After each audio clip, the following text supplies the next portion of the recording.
when you're struggling with something, it's like, oh, I don't want to seem like I'm a wuss, or Right.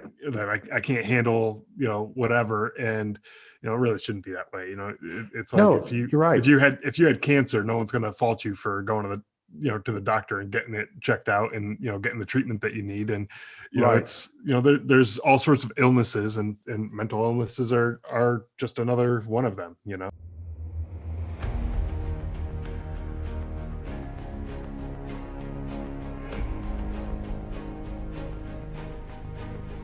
How long have you been in the Navy?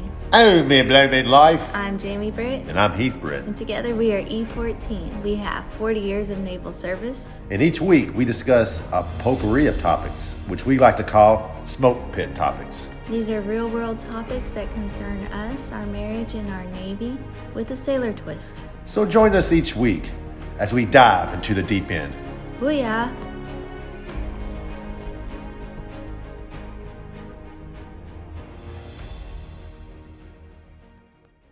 Hey everybody, welcome back to E14 Podcast. I'm Jamie Britt. And I'm Heath Britt. And together we are E14. And today with us we have Sgt Deluzio from Drive On Podcast. Hey Scott, how you doing?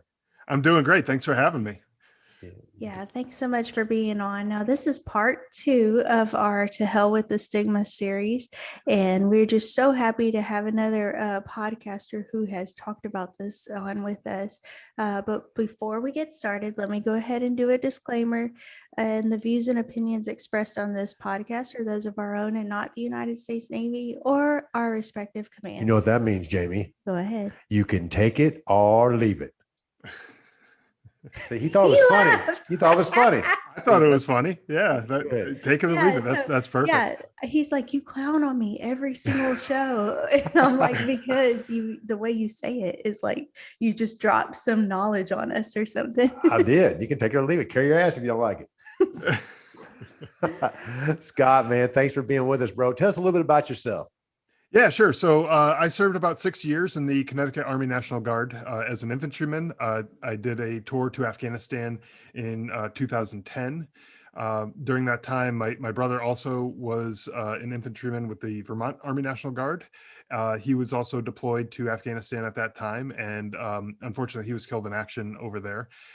So that got me sent home on the early side of that deployment. It was towards the tail end of the deployment, but I was sent home early for his funeral and things like that. But also I probably wasn't in the best mental state to be going back into a combat zone after that. So I did get sent home after that. After coming back home, struggled with my own issues with PTSD, depression, drinking too much and sleeping too little, and all the other things that go along with it. And then years after getting out of the Army, I had friends who I served with who started taking their own lives, and it really started to get to me, like, why is this happening?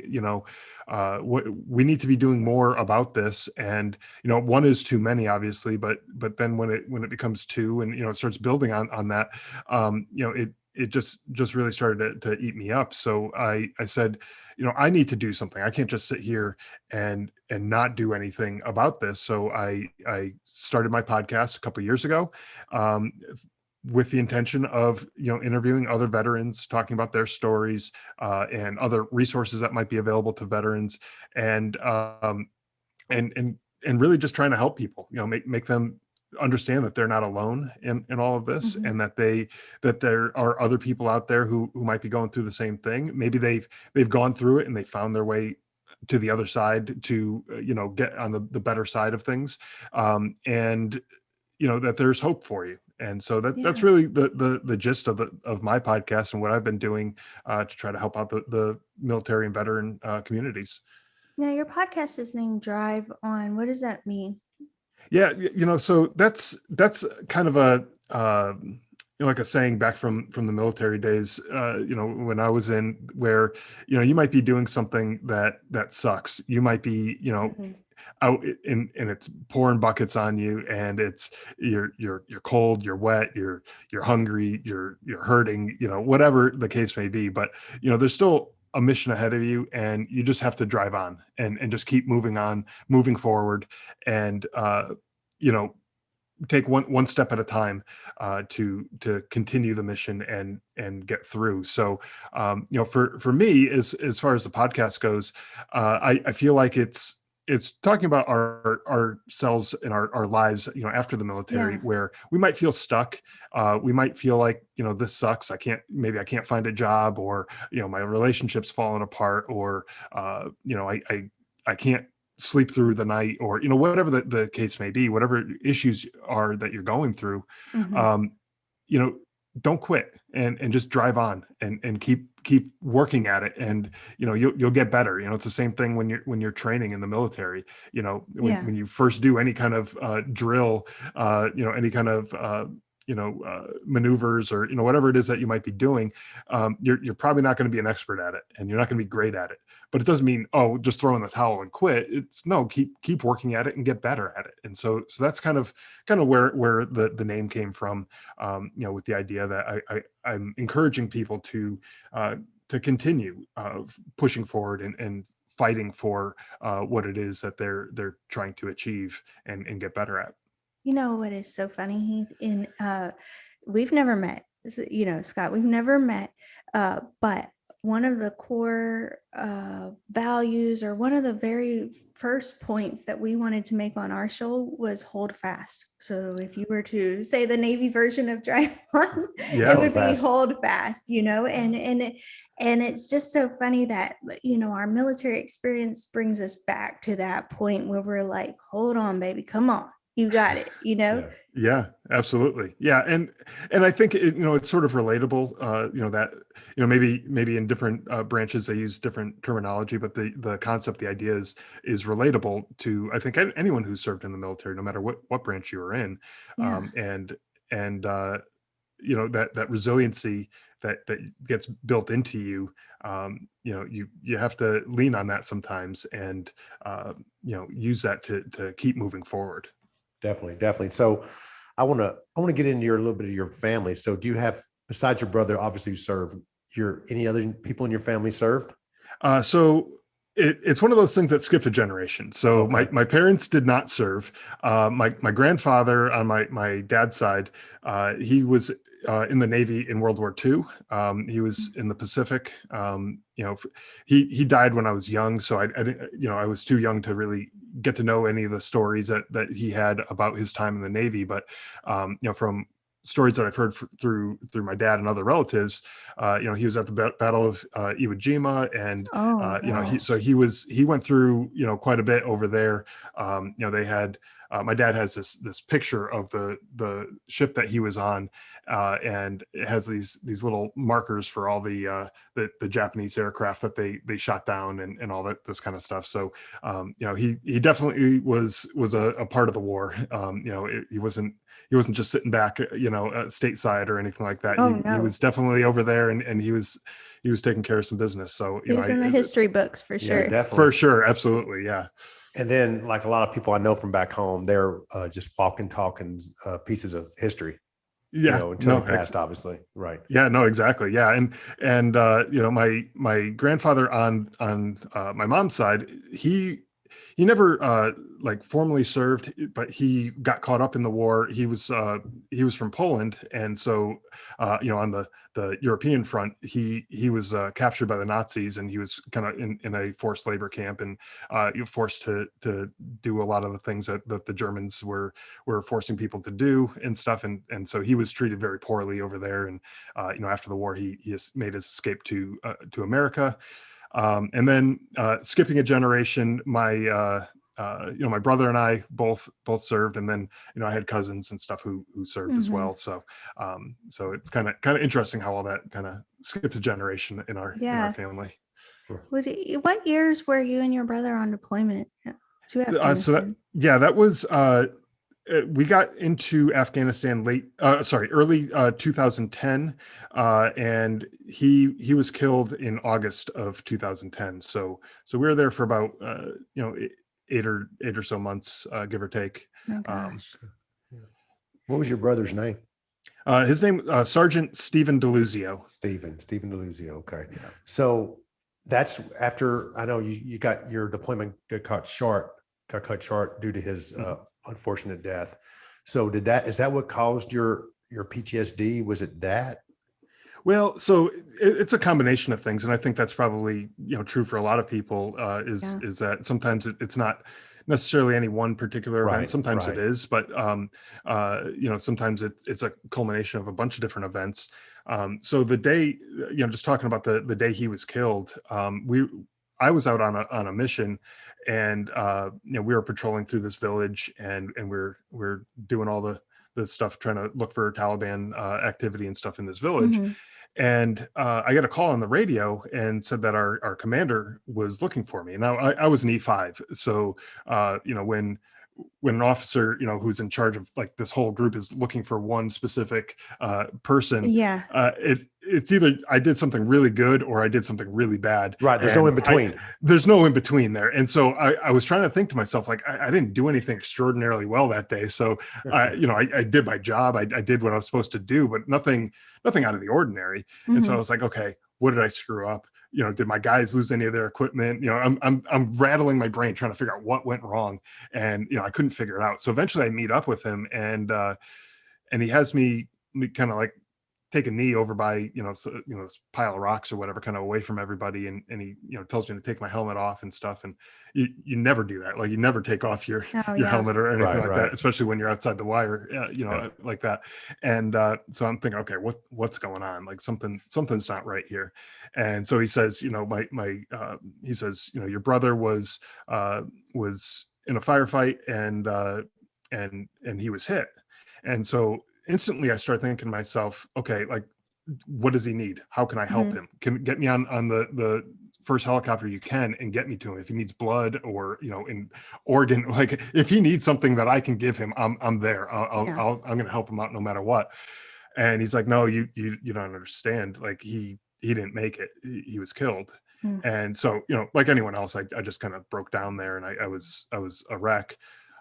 But within 15, 20 minutes or so, I think, after finding out about that, our own unit started taking fire from the village that we had just come out of. Oh no. And so we had, small arms fire, RPGs, things like that coming at us. And so I had to switch out of like the grieving brother mode and go back to Sergeant Scott and get back into the fight. Because I had my own squad that I was in charge of. I had 8 or 9 guys or so that I was in charge of that needed me to kind of tell them like where they needed to be, and make sure that they had what they needed as far as ammunition. And hey everybody, it's Will from Whiskey and Freedom Co. Head over to whiskeyfreedom.com, pick yourself out some apparel, and help us support mental health issues. 22% of our profits will be donated to the Till Valhalla Project. Support the cause. Yeah. so Put this Scott in a box and get back to Yeah, Sergeant Scott. exactly. exactly. And I remember during that firefight, we were there with the Afghan army as well. They were kind of attached to us, and this one Afghan soldier looked at me, and he, with a language barrier, he didn't speak English. I didn't speak his language. He motioned to me that his gun was jammed, and he needed like cleaning supplies, like oil or whatever, to unjam his rifle. And I remember thinking to myself, man, you're a shit out of luck. I am not helping you, and you're on your own right now. And I said, I actually thought to myself, at least there's one less person here that I have to worry about turning around and shooting us in the back or something like that. Wow. And the anger started billowing up in me. Yeah. I hated everybody there. I hated every Afghan, our interpreters, who were great people. I hated them. I hated the Afghan army. I hated the people who were in the village that were shooting at us, and even the ones who weren't. I thought to myself, I just hate everybody who's here. Yeah. And that hatred just built up, and it stuck with me, and it was really hard for me to get rid of. When I got back, I was angry a lot, angry at things that really were inconsequential. I had a newborn at home. He was born just a couple months before I was in Afghanistan, and when he would do things that newborns would do, or infants would do, crying and spilling food, or whatever, I'd flip out, and I would just get so incredibly mad. But like, that's normal stuff. Like, kids are supposed to do that. you know, they just do. And I would just, the proportion of my response to what the actual situation was just way out of whack. And so Wow. that's kind of, you know, when I started noticing, and my wife and you know, other families started noticing that, you know, I was not the same person that I was when I left. I was a totally different person. And that went on for a little while. I did get some help early on. You know, I went to the vet center and talked to someone there, and he did help me, you know, a little bit through that initial time period. But it wasn't 100%, and so I started falling back into some of those bad habits, and years had gone by before I really realized, like, oh my God, I am really not that person. You're not And okay. Yeah. and something is wrong. Something is not okay.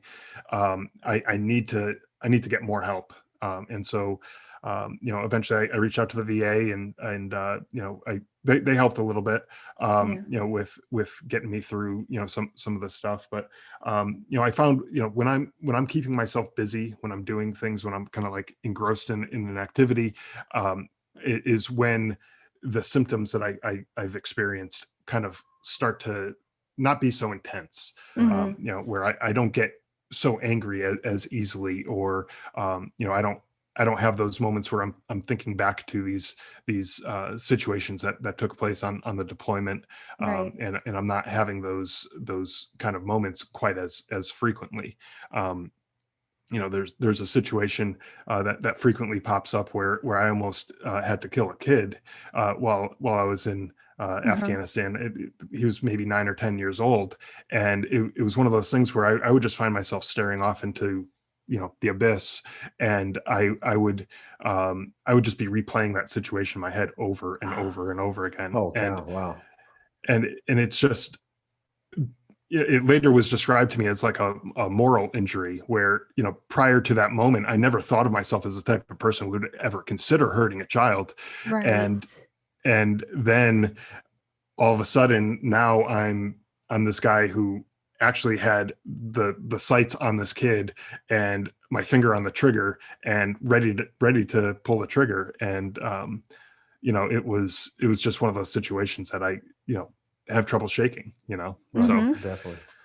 So, you know, a lot of things like that. And Wow. so, you know, it just became one of those things where I couldn't get out of that cycle of thinking of those bad times, and constantly reliving, you know, some of these bad experiences. Would you And it say was, that, like, for you mentioned anger, but would you say that was like primarily what you were experiencing? And then of course, you know, thinking about it, thinking about the situations, which I'm sure were probably, you know, nightmarish, or in your dreams. But would you right. say that that was like the biggest change in you? Yeah. I think, I mean, before going to Afghanistan, I mean, not a whole lot bothered me. Like, I was a pretty Right. easygoing person, Wow. and the anger and frustration and that type of thing was just really hard for me to shake.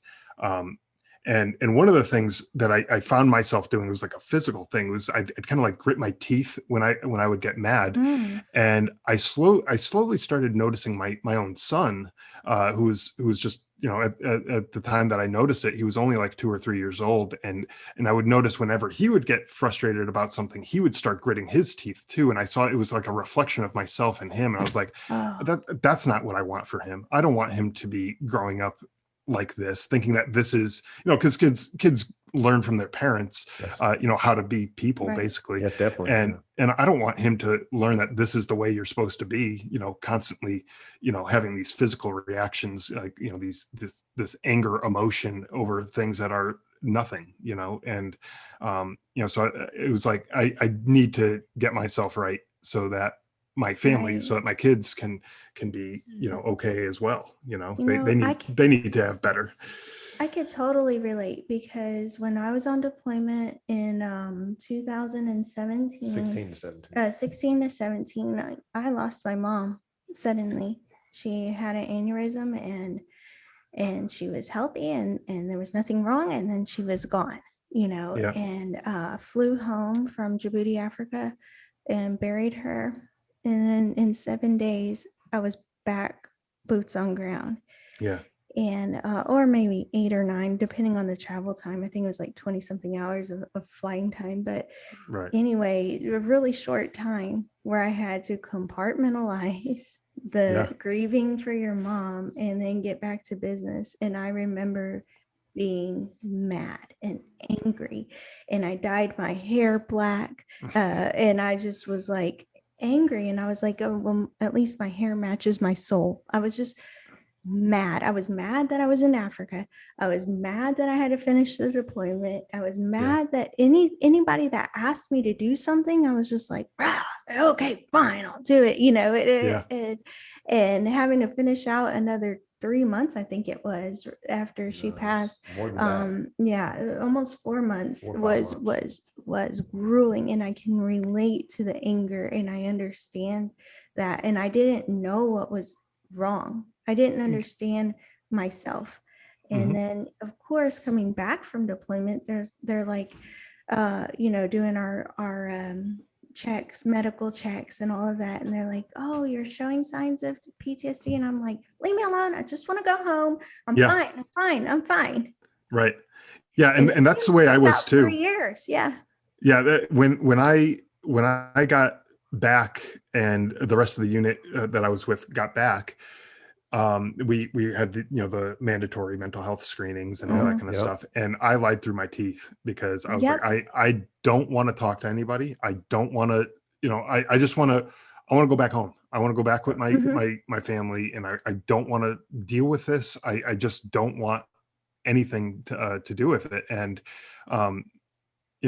little did I know, I was like basically shooting myself in the foot with that, because it was. How many military members do you think are in the same boat? Because they try to, but what they want to do is keep you there at that at that medical checkpoint, and you're like, no, I've just been gone for an entire year from my family. I do not want to be here in a minute more than I have to. Exactly. Yeah. I was at that point, I was thinking to myself, I will say whatever I need to say to get out of here and have this be as short as humanly possible. And so, I lied through my teeth, and it was the wrong thing for me to do. I looking back on it now, like that was a terrible decision. I needed help. I just didn't recognize that I needed it at the time. Right. So Scott, you were boots on ground. Your brother unfortunately passed in a shootout in Afghanistan. Did they send you home for funeral stuff? Yes. Yeah. So I was actually on the same plane as he was leaving Afghanistan the next morning. Okay. And so, one of the it's hard to say fortunate things or good things or whatever, about that situation, because it sucks all around. But one of the good things was that I was there, and I was able to attend the ramp ceremony that they had, where they brought him. And there was another soldier, Tristan Southworth was the other soldier who was killed in that same firefight. So I was able to attend that. And it was actually comforting to be there for it, because if you've never attended one of these types of things, it's sort of like what a wake would be, or a funeral or something like that, where a bunch of people come and pay their respects and express their condolences and things like that. But for me, it felt good to be like a representative of our family who was there, and there were people from all over. There were civilian contractors who came to this. Foreign soldiers, we're all, I guess, foreign, in Afghanistan, but there were, German and Polish and, I think some English soldiers, or there's a bunch of different countries, that were represented there with various soldiers and, higher ranking military officials who were based in Bagram. They came and all expressed their condolences and stuff. And so it made me feel good that I was there to, witness that and experience it and be there for it was for him. Like comforting to your family to say, okay, at least, his brother was with him, I don't, I just can imagine. I know he has been to a couple of those, cause he is a KCO, which is, what is that? It's Casualty Assist Calls Officer. Yeah. So, he's the guy that comes all in white for the Navy to your door and says, hey, your Right. loved one has passed. So he's been to a couple of those, and I know how comforting it is that everybody stops and says, all right, Right. welcome home. Yeah, no, exactly. The thing that killed me at that time period that really bothered me was that they didn't allow me to stay with him his entire journey back home. So the excuse me, the flight that we were on went to Kuwait, and then from there I flew basically straight home. That day I was on another flight, and I was on my way home. And he stayed there, and they went through whatever the formal processes Yeah. that they go Yeah, through yeah. for the casualties and everything. And then a few days later, after I had gotten home, that's when he finally arrived, and it just killed me because there's always that from day one in basic training, it's never leave a fallen comrade. Right. Yeah. And Especially your brother. then I'm like, okay, well, now I'm getting on a plane, I'm leaving my own brother back here, and that just didn't sit right with me. But they didn't let me stay, and they said I'd be more used to my family at home. And in hindsight, I agree with them, but it just at the time it didn't sit right with me. No, of course not, because you're in the military. No matter if you're in the Navy, Army, wherever, you take ownership over your comrades in arm, especially when they're your own blood. Yes, no, Especially absolutely. times 100, right? Yes, for So sure. definitely. So you got to go to the funeral, right? So that was Yes. that was awesome that you got to do that. And then did you stick around? Was that into your deployment? Yeah, so pretty much, yeah. So unfortunately, the funeral was actually on my wife's and my second wedding anniversary. It was like on the same day, so we shared that experience, and so that was like a real bummer, for us. Not that we're in much of a mood to be celebrating, anyways, but Right.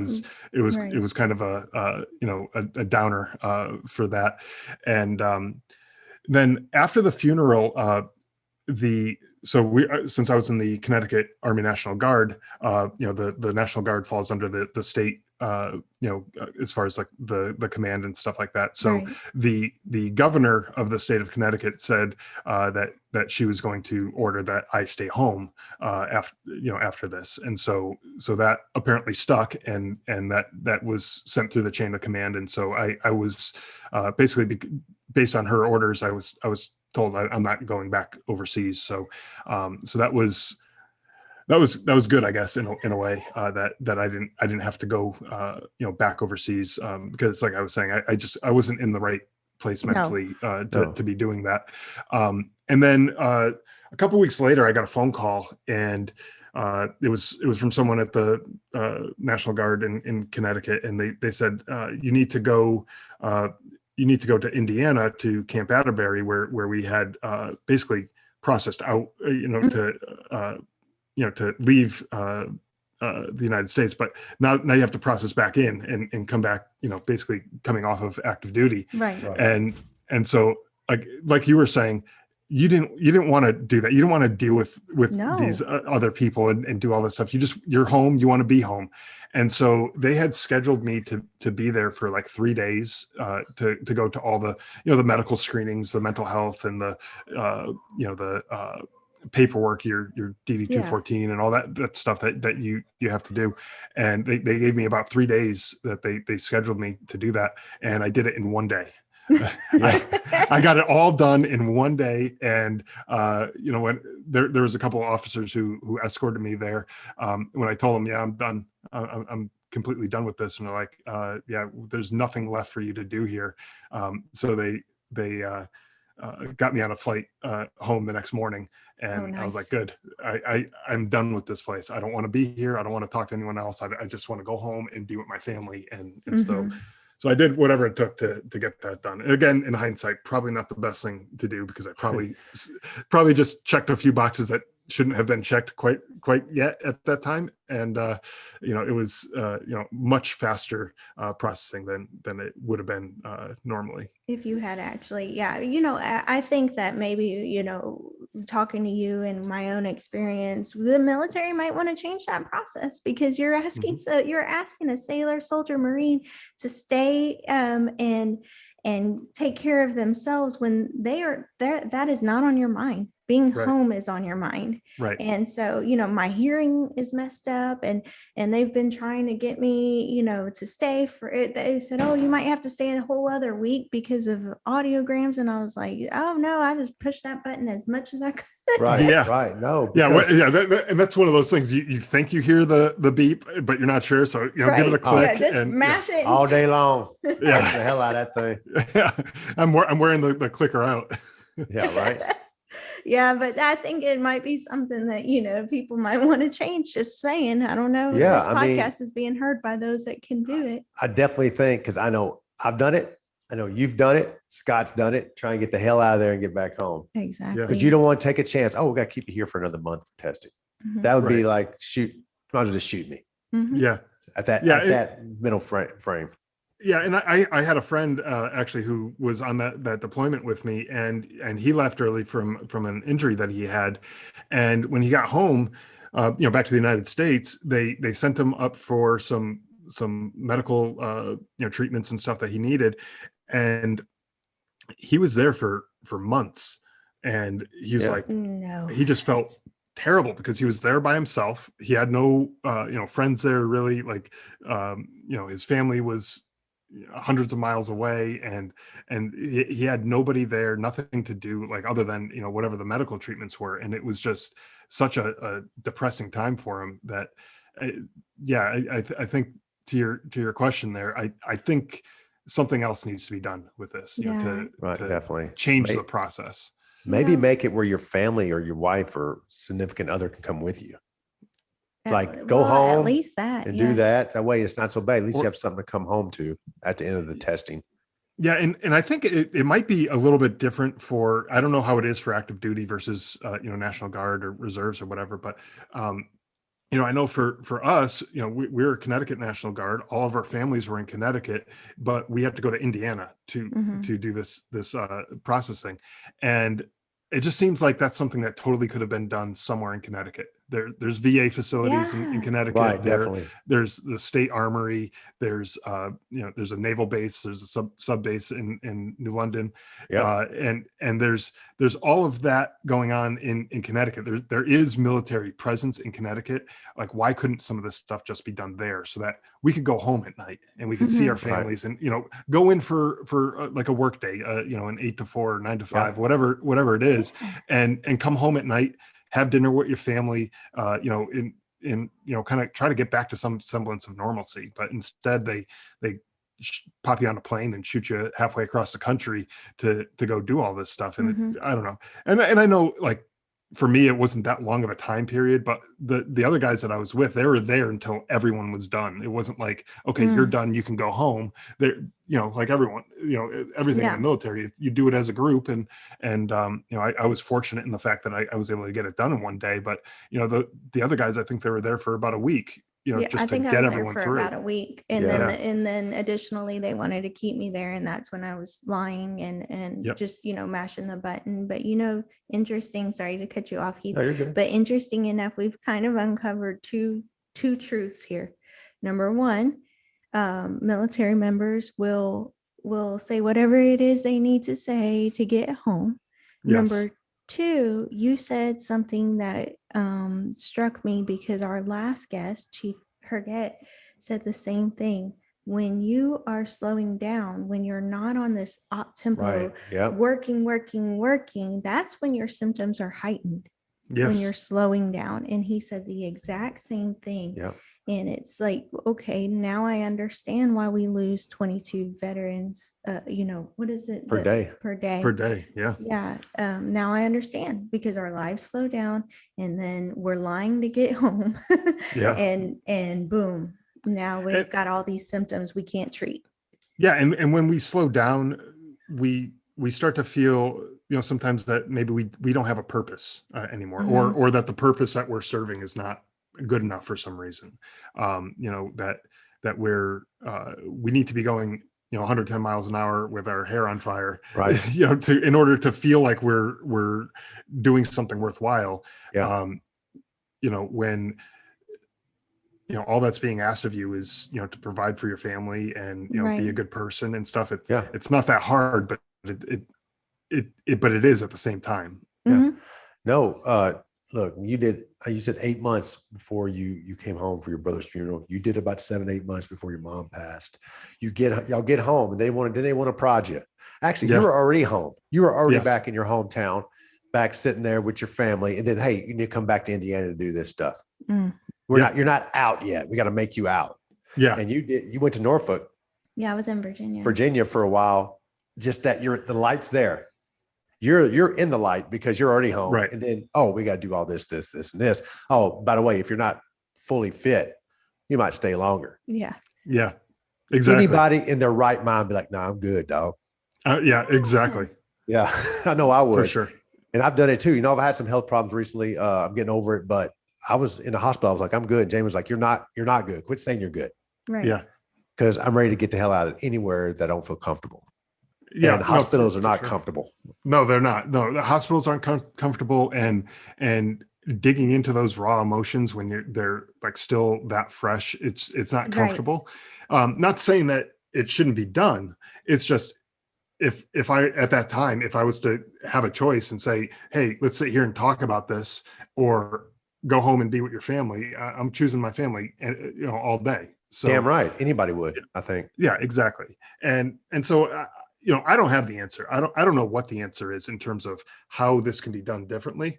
I wish I did, but there's definitely something that needs to be done differently to start addressing some of this stuff before it becomes a problem. The end result is that you went home different toward your Yes, family. that's what I was about I to say. came home different towards my family. And because we want to just get home and we think that's what we want, but because we don't take the time to deal with whatever it is that's going on, we come home a different person, and then it takes, a rock bottom or something to draw us back in, and we're like, oh, I need help.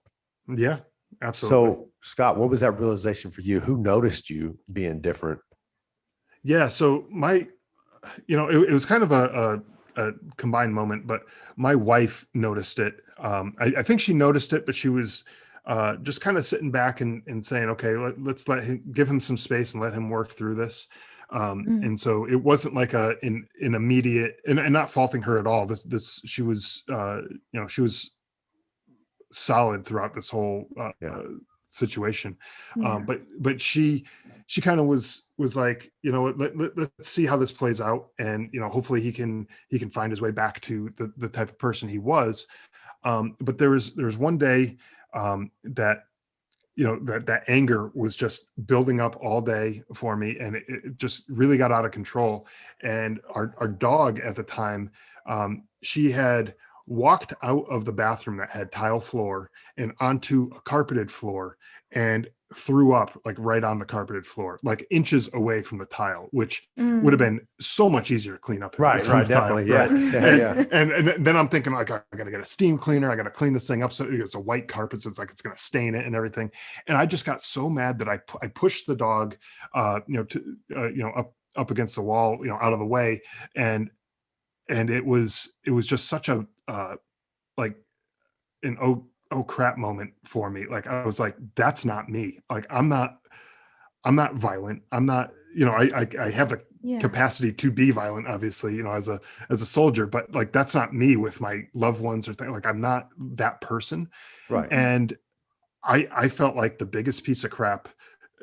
Like, I felt so terrible about like what I had done. And it's not like I hurt the dog or anything like that. It was just like, it was like a physical response to something that, it's not even that big a deal. Yeah. And it made me feel so awful. And my wife saw it and she said, like, yeah, you got to go talk to somebody. And that's when, the next morning I gave a call to the vet center, and, I started talking to someone, within, a couple of days, and started on that path to kind of understanding myself a little bit better, and getting some help and trying to get back on the right track.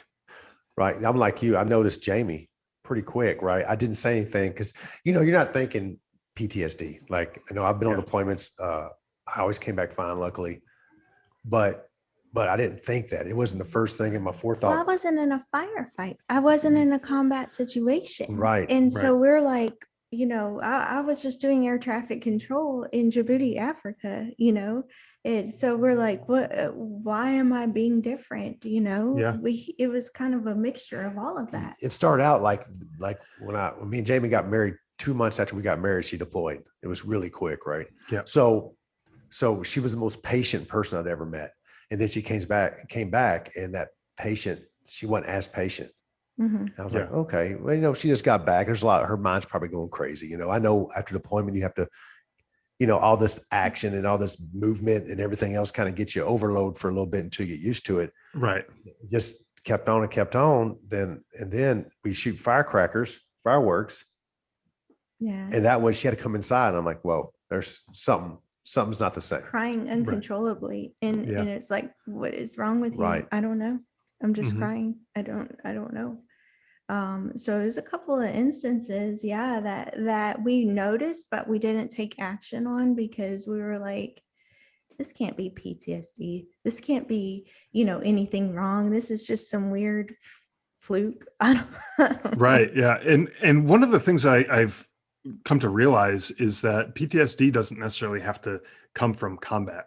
Right. Where Right. you've taken someone's life, or you've seen someone die, or some other tragic situation like that. I mean, it's a traumatic situation, whatever it was that you're going through. There was some trauma involved there, but it doesn't necessarily have to be that you pulled the trigger and killed somebody, or saw Yeah. somebody else die right next to you, or something like that. It doesn't have to be something like that. And it could be any number of things. Even people who've been in really bad car accidents could have PTSD. So it really could be a wide range of things. Anything that is a traumatic experience could trigger that type of response.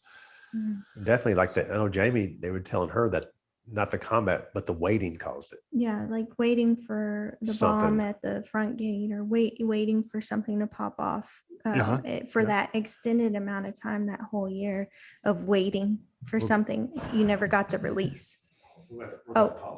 Okay, we need to pause for just a minute. Yep, no problem. This is Vice.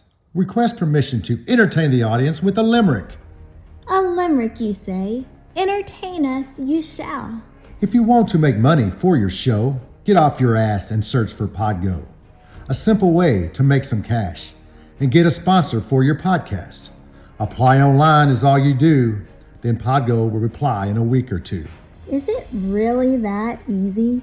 Well, if I did it, then it must be so. Type podgo.co. One more request, if it pleases the Vice. Okay, fine. Proceed if you will. For all who request a Podgo account, tell them E14 Podcast is how you found out. So, just back to what I was saying, is that I never got the release of the firefight or the combat or the something happening. It was just the waiting. Yeah. And with the waiting, you're constantly on edge. It's like, something it could happen or is going to happen, but so you're waiting for it, and you're constantly on alert. You're waiting for it because obviously you don't want to get hurt. You don't want any of your the people that you're with to get hurt or killed or anything like that. And so you're constantly on edge, scanning and being alert, trying to, and your brain doesn't ever get really a good chance to shut down and really rest and recover from that. And and then you start to just get conditioned.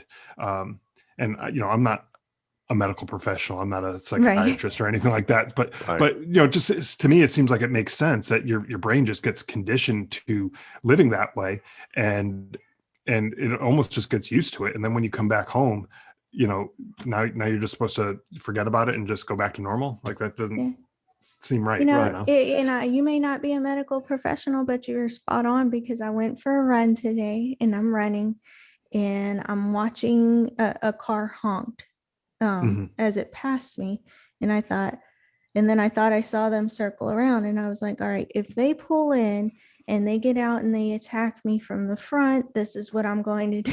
Yeah. And if they're in behind me, this is what I'm going to do. And who's the closest? There's some golfers over here. I just start assessing the entire area around me. I'm going to escape left. I'm going to escape right, back, forward. And I'm like, okay, you're nuts. Like, we're in a little small Louisiana town. It's not that serious. But Yeah. yep, you're spot on with what you're saying. Definitely. And I can see I see myself doing that. I always case a joint, but maybe that's coming from just like knowing what's out there. Yeah. Seeing what's out there. I don't know. So you had your PTSD, and you said you went out to you reached out to the VA. The vet center, which I guess is sort of run through the VA somehow. Right. I don't know exactly how they're affiliated, whatever, but yeah, they're open to, pretty much any, I think any veteran who, served, in a deployment in a Right. combat area or things like that. And also to families of people who've lost a loved one in military service for, grief counseling and things like that. So I guess I was, long way of saying I was overqualified to be able to use the services of the vet center. Right. So did it help? It did, at the time it helped. It helped me, kind of reduce some of that anger and not act out, quite as much and kind of understand a little bit where it was coming from. But then, so that was back, I went there for a couple of years after getting back home. And then around the time that I stopped going there, my family and I, we moved out to Arizona, where we are right now. And I just stopped going to any kind of treatment, any mental health treatments or anything like that. I figured, you know what, I'm good. I can work on this on my own, and I don't really need any more help with that. But then I was going for a few years, and things I thought were okay, but I was also starting to get some of that anger coming back, and I was not really the best person that I could be. It was I was frustrated at things I really shouldn't have been frustrated at. I was yelling, like at my kids for doing kid stuff and stuff that I didn't want them to do, but the response, like I was saying before, was just not proportional to what the situation actually was. So then my wife and I started talking. I was like, yeah, you're right. She said, I was starting to not really seem like myself again. And so, I went back to the VA and got some help there. And so, it's not for everybody. It doesn't really, maybe work for everybody, but it's always worth a try, to see, is this the right thing for me? It's not like you're being committed to some place and you're taken away from your family again, or, anything like that. You're not losing anything. Everything's, pretty much confidential, between you and your therapist. So, you can do these treatments, and now with COVID restrictions and all the stuff that they have now, you can do it over. You don't even have to leave your house and go to these things. You can do it over the internet, like on a Zoom type of call or whatever. Wow. So you can do that stuff from the comfort of your home if you want, and it's really a no-brainer to give it a try. And definitely, So what advice would you have for those listening out there that are like, kind of like, hey, that's me. I feel that way. What advice would you give to them? Well, I mean, first off, I know the VA has a stigma, with it, and there, a lot of people are hesitant to reach out to the VA, but the VA can't help if they don't know that there's a problem. So first off, I would say reach out to the VA. There are lots of resources that they have, lots of different types of therapies and treatment options. Some that you might not even realize are things that are available. There's the talk therapy where you go in and you talk about the problems and they help you work through them and that type of stuff. And that's good, for some situations, but there's all sorts of other things they have available. And so if one doesn't work for you, don't, it's not like just throw in the towel and give up. Try something else. And if you go and you're trying things at the VA and it doesn't seem like that's working, to me, that's kind of like the low hanging fruit, because it's free resource, that's out there, and there's no downside really to giving it a shot.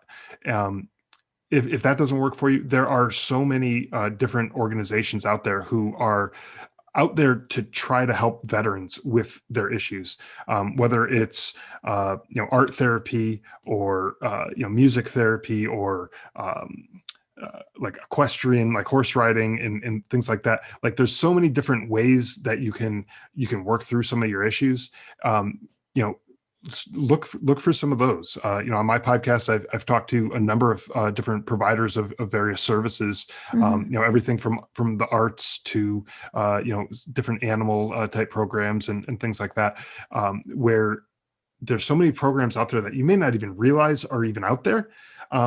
And you might not even think about them as being an option. You might think that, oh, if I have a problem, I just have to sit in a room or lay on a couch and talk to some person Right. in a room. But that's not what it's like at all. And there's so many other options that are out there that you can try. And I guess the advice is don't give up. Keep trying something.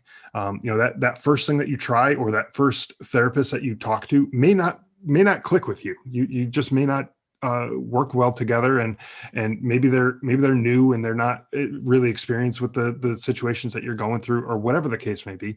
But it doesn't mean that there isn't anybody out there who can possibly understand you Right. and what you're going through. So don't give up. Keep working at it. To be a little cheesy and quote the title of the podcast, drive on and just keep working at it, and don't give up. Yeah. Oh. Drive on, hold fast, whatever Whatever it it is, is, do. Whatever you got to do. Yeah. So do it. where can our listeners find your podcast and your social media? Yeah. So the website is driveonpodcast.com. And you can subscribe to the podcast. You can search for Drive On Podcast on all the major, wherever you listen to your podcast, wherever you're listening to this one, you can probably find it. It's I'm on Apple Podcasts, Google Podcasts, Spotify, all the major ones. And so you can search for it there. Social media, on Instagram and Twitter, Facebook, YouTube, LinkedIn, all at Drive On Podcast. So just search for Drive On Podcast, and you should be able to find it there. But you can find everything through the website. So driveonpodcast.com is probably the best way to go. And if you want to get in touch with me, for anything, you can do that through the website as well. Scott, we cannot thank you enough for Yeah, coming man, on this is and great. being so open to share your story and your struggles and what you continue to do. I mean, you are helping our veteran community. You've helped somebody today, I can definitely assure you. Yep. Even if it was just me. You are doing a great thing, and we just appreciate you so much. Well, I appreciate you two as well. I think you guys are doing a great thing, and I appreciate the opportunity to be able to come on your show and share a little bit about my story and my message, and hopefully, like you said, hopefully it reached somebody and makes someone's day just a little bit better. Yeah. Awesome, man. Thank you so much, Scott. I'm glad I reached out to you. I'm glad we hooked up, man. This has been Yeah, great. absolutely. Learned a lot. I'm always happy to support a fellow vet, especially a vet, a little entrepreneur like yourself. And don't be a stranger, right? Stay in touch. No, absolutely. Yeah. Hey, stick around for a minute after this. I'd like to, shoot the shit with you for a second. Yeah, sure. All right. So with that, we'll wish you fair winds. And following seas.